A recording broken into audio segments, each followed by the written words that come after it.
During the whole of Decipher City's existence, there was only ever one client who I met as I was amping up my Facebook profile by talking about both planning and racial justice online. After gaining over 500 followers, I pretty much did my thing and linked articles, but I met with very few of my followers in person. Celebrity was not important to me because, having gone to school with a lot of good looking rich people, I understand that I was the last thing on their minds and that I was not going to make it in the world of fame because that takes more sacrifice than I am willing to give. Therefore, when the executive director of Ghisallo's cycling initiative asked to meet, I accepted based on my interest in cycling and community, not knowing what to expect. Because this is Austin, we met at a bar that sold coffee, or a coffee shop that doubled as a bar, and we met outside. The executive director was relatively interesting and talked about the organization's programs, which was interesting enough, but there was a puppy nearby. I know how that makes me look, but I had lost my cat in 2016. Horrible day for multiple reasons, and I had very little pet exposure, which made me that person when I went out in public. I asked, I am so sorry, but I am distracted by that puppy. Do you mind if we take a second and pet it if the owner lets us? Turns out the executive director was a dog person, and after 5 minutes of puppy bliss, I settled down and we talked about both of our cycling experiences. In another lifetime, I was a long distance cyclist and I loved riding all over Austin before it got so dangerous that most cyclists started riding either on machines or in controlled, escorted races and rides. When looking up my history with Ghisallo, I potentially could have been a volunteer for one of their events and not even known in 2016, but I did a lot of volunteering, so small world. The executive and director and I had been on a lot of the same routes because, for bicycle safety, it is generally in someone's best interest to ride where people expect to see other cyclists. Additionally, the executive director talked about his life in East Austin, where he had lived for about 20 years, and I gave my standard joke, claiming that I was allowed to be considered black when I moved to East Austin in 2013. The meeting was good. He seemed like an interesting enough individual, and expanding my circle made sense based on my propensity to meet new people. We met again later in 2019 at a bar where he had a collaboration, but other than that, I could not see anything happening and I was getting no ideas. Later in the year, I came to volunteer at an event at Dove Springs and saw the organization in action, working mostly with children. Thankfully, I was not the only black person with Ghisallo, and I waved to the executive director while I was there. Seeing kids and bicycles reminded me of being a kid with a bicycle. And I tend to think it was that event that made me interested in getting back on my own bike consistently, which I had stopped based on not being able to finish competitive races. That day, I ended up signing up for a controlled bicycle ride in October of that year, starting to re engage my coach from the old days. But then I realized I was not interested in competing, just cycling, and was probably just excited about the community engagement. Still, nothing made me think that I would be working with Ghisallo in the long term, and I was trying to keep Decipher City afloat while my job was becoming unstable and I needed to move based on an unhealthy living situation. One evening in September, I got a call from the education coordinator at the George Washington Carver Museum saying that she was sick, but Ghisallo was scheduled to have a bike introduction day the next day. Since people knew me from previous cycling posts, I assured her that I would be there, and it was not too early in the morning, unlike my riding days. The executive director was not scheduled to be there, so I was around a bunch of kids, one of whom was born towards the end of December, like me, who I referred to as Capricorn, and several onlookers. Suddenly, two things happened that finally made the connection stick. First, the Carver Education Coordinator called me to check in on the event and asked if I would be interested in helping come up with a Black History cycling tour which could get more people to the Carver Museum. I contacted my Decipher City colleague shortly afterwards, who agreed because she also rode bicycles casually, and it would make for a great community engagement event. Secondly, The executive director of Ghisallo showed up since he lived right down the street, and he was truly excited about the possibility of a collaboration. Now, as most people who are generally enthusiastic about collaboration, there was entirely too much communication going on with entirely too many platforms: messenger, text, email, signal. So there was some friction.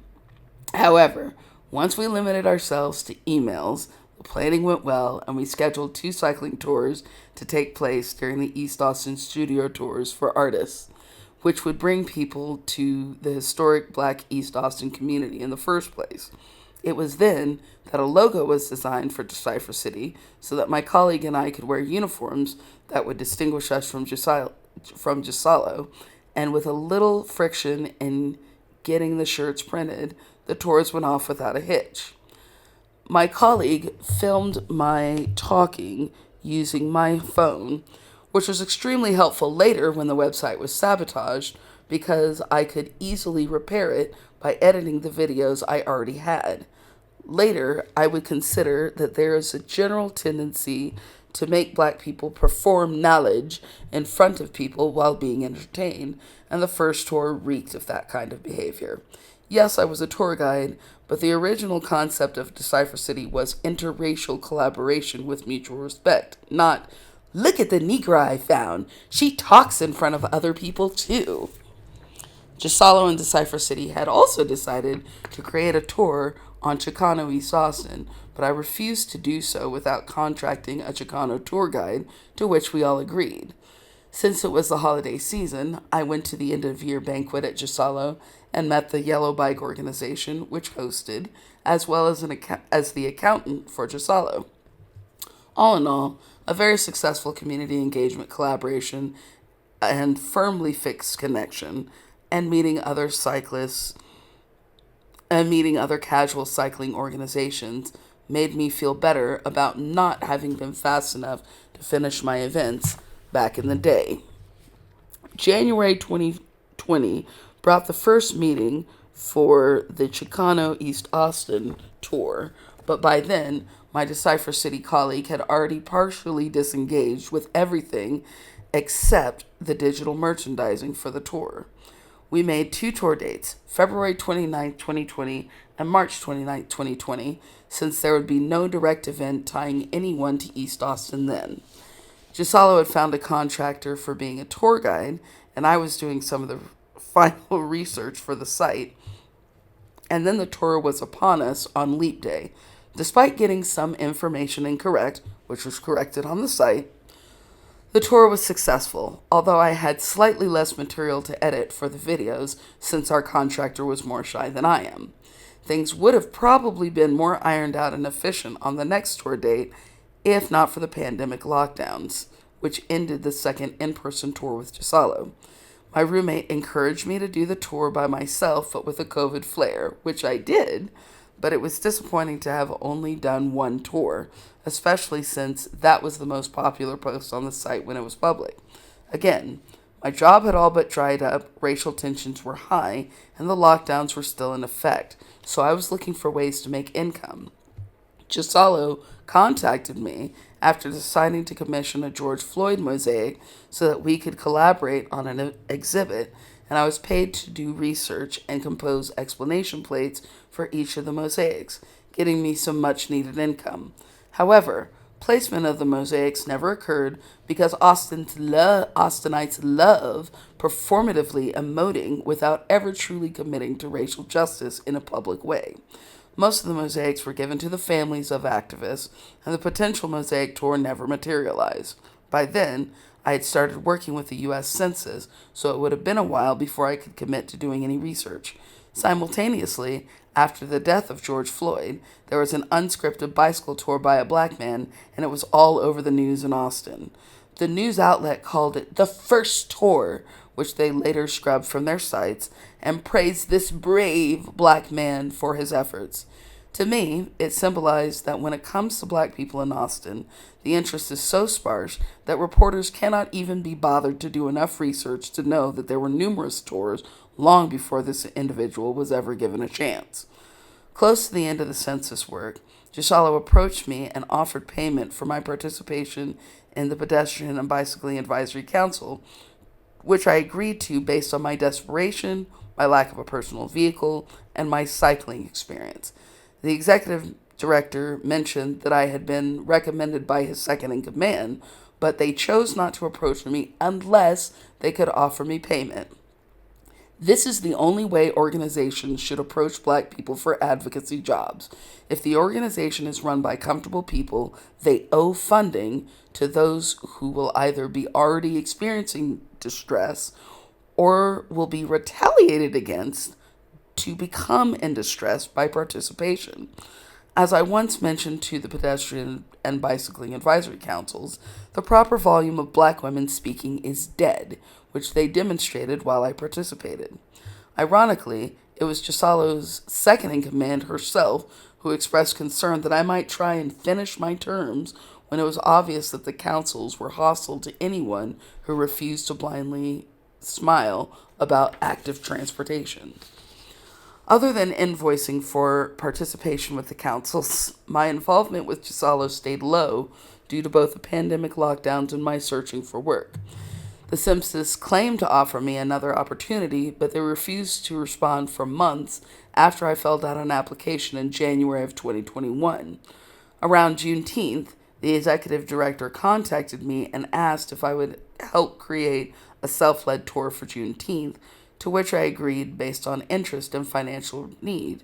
Moreover, since I was working to keep Decipher City alive based on my interest in information advocacy, I needed to have a project for self-publication, and I decided to do a report on Juneteenth from the City Minutes. As an added bonus, I looked through Juneteenth in the Austin American Statesman archives available through the public library site online. Whenever I hear how liberal Austin is, it makes me want to throw up a little bit these days, and part of that is because of what I found regarding Juneteenth. First, we had always been told that the city had taken one black-owned park to construct a housing project, but through the minutes, I found out that the city had actually taken two parks. The second one was replaced with what is known as a pocket park, or a much smaller park that gets very little maintenance. Secondly, the city council whined and complained about refunding the fees because of all of the cultural events every single year, until they finally looked bad doing that and stopped when Biden used Juneteenth as his "I like black people" move. History showed how obnoxious the police were, that black people were going to get a day off, and people would constantly complain about how lazy black people were despite all the work that it took to make a Juneteenth event happen. Funnily enough, I also learned that the plural of beef is beeves, although that word is not commonly used anymore. On June 15th, 2021, after a feverish week of finishing 2 timelines and a report and publishing them to Decipher City, I encouraged Ghisallo to publish the map, and we just made it before Juneteenth and published it on both of our websites. My former Decipher City colleague attempted to take credit for the work by claiming that she had resigned a month after the publication, but by then I was just pleased to have made one of my 2 self-publications for the year. Between the councils, trying to find work and failing, and managing social media, I was finding the concept of advocacy more difficult, not because the work was hard, but because all the liberals around me were coming up with excuses to maintain the status quo. I kept working on my own writing, but it became clear that without further income, not likes, which pay nobody, I was going to wither into oblivion like so many other black writers. See, when people like to write, we do it without money, but eventually, if there's no oxygen of resources, there is no way that we can continue writing. That was only one of the reasons I shut down my Facebook profile in 2021 after Lieutenant Governor Dan Patrick accused black people of starting the pandemic, hoping for angry white people to gun us down so that Texas could be free. When the lockdowns ended, Ghisallo contacted me again to plan out a black architectural tour, and since I was beginning to realize that I no longer wanted to be on the councils, I readily agreed. For those who are observing, yes, I was doing a lot of work with Ghisallo and had gotten to know both them as an organization and as people, but not for free on either of our parts. They knew that I was vulnerable, and I knew that as an white East Austin organization, they recognized their responsibility to the historic population of their location. Once I was no longer gainfully employed, they saw me as a contractor and accordingly responded. When organizations treat black people as perpetual volunteers with endless resources, they deserve to lose black participation and vice versa. The architectural tours were a lot easier to research because John Chase had graduated from the University of Texas and Henry G. Madison was a former Austin Police Department officer. The movie Green Book had come out recently, so everyone was flooded with information about safe black spaces and was interested in seeing how such spaces were placed. I had multiple contracts, but I was also beginning to see that people used me as entertainment, not as a catalyst to do anything other than what they had always done. By then, I recognized that while information should be free, the cultivation of it should not be, that the passive consumption of black history had accomplished nothing since the 2020 uprisings. With all of that in mind, Ghisallo and I planned the Black Architecture Tours for October 2021, which was interesting to coordinate because I was largely off Facebook except for posting the events. There would be two parts, cycling and walking, because since there was so much material, I did not want the tours to run forever or be too taxing for any of the participants. On the first tour day of the Black Architecture Tour, I was accompanied by the executive director, and things began without a hitch, with everyone asking interesting questions and decent conversation. Unfortunately, there was a white male teacher from Keeling Junior High who became obsessed with talking about the house of Isaiah Quit Hurdle, who was not a stop on the tour due to time, who was the principal of Keeling before he retired to become an advocate with the Colored Teachers State Association of Texas, the building of which was an actual stop on the tour. This man refused to become engaged with the rest of the tour and looked at my efforts as his platform, and to avoid conflict that could arise with the police right across the highway, I was inclined to let him continue. Afterwards, he claimed that he would be interested in working with me and inviting me to speak in his classroom, but unsurprisingly, once he had dominated my event, he expressed no further interest. This is a very common trait among people who work with black people, because within the dominant narrative, everything is a competition. Instead of realizing that black people do not get to treat our threatened existence like a hobby, people continue to try and out-black us and think that because they consume black content or live and work in formerly or current black communities, they have lived the black experience. Newsflash. The black experience involves navigating implicit segregation, the mercurial emotional state of strangers, and outright violence, not consuming content that black people do not have time to absorb because people enjoy watching us suffer. We respond to this with indifference because there's nothing to be gained by engaging with such people who live completely in the delusion that has never been any barriers to equal opportunities. Such individuals take over tours, conversations, and anything meaningful about black people to which they have access and proceed to make a mess. A friend who had come later said they should have spoken up, to which I agreed, but I also knew that excessively and unnecessarily confident people are not receptive to input. Walking afterwards was no better because this time 2 tour participants decided to make the tour about themselves instead of the topic at hand. First, there was a loud conversation when we were close to the end of the tour, and people were looking at the individual, but having worked in customer service, I knew that the first rule of conflict is to ignore those who were seeking attention. The individual never apologized and spoke to another lighter woman of color afterward just to avoid being confronted about their rudeness.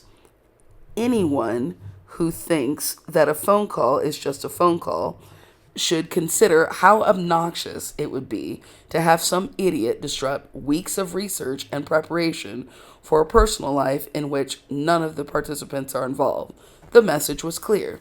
Nigger, your work does not matter, and it never will, so I will continue doing what I do.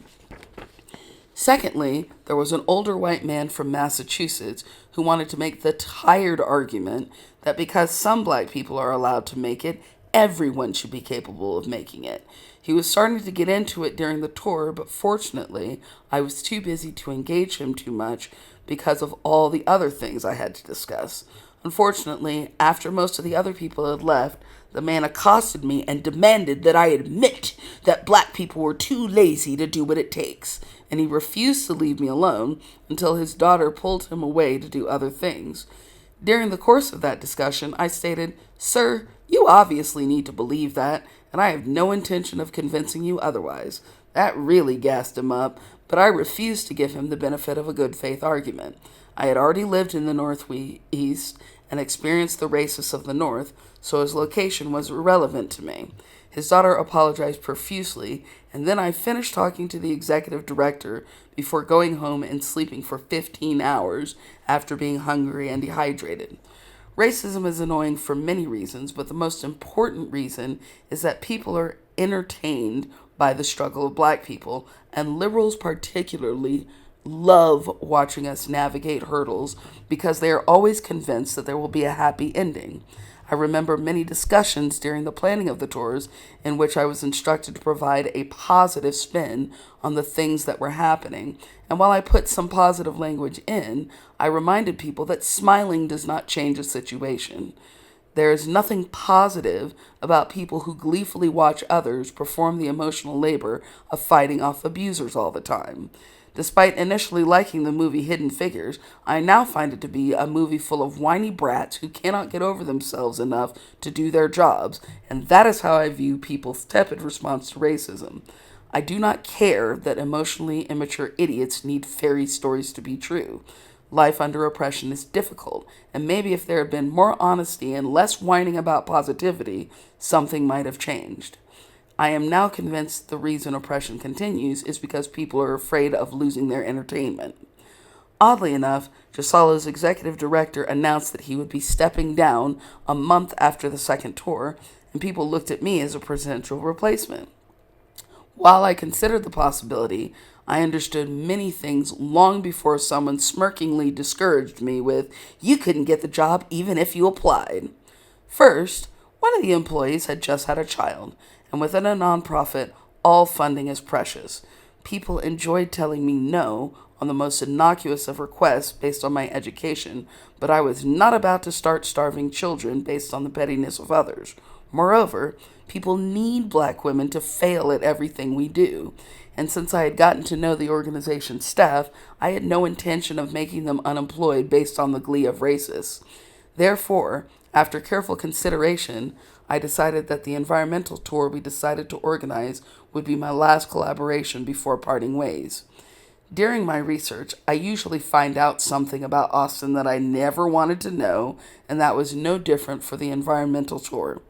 The Holly Power Plant was annoying because everyone had asked and done neighborhood surveys without the city's involvement, but it still took way too long to shut down. Knowing that Austin had dealt with tank farms was irritating because half my family was from Port Arthur, and I say was because they died from cancer.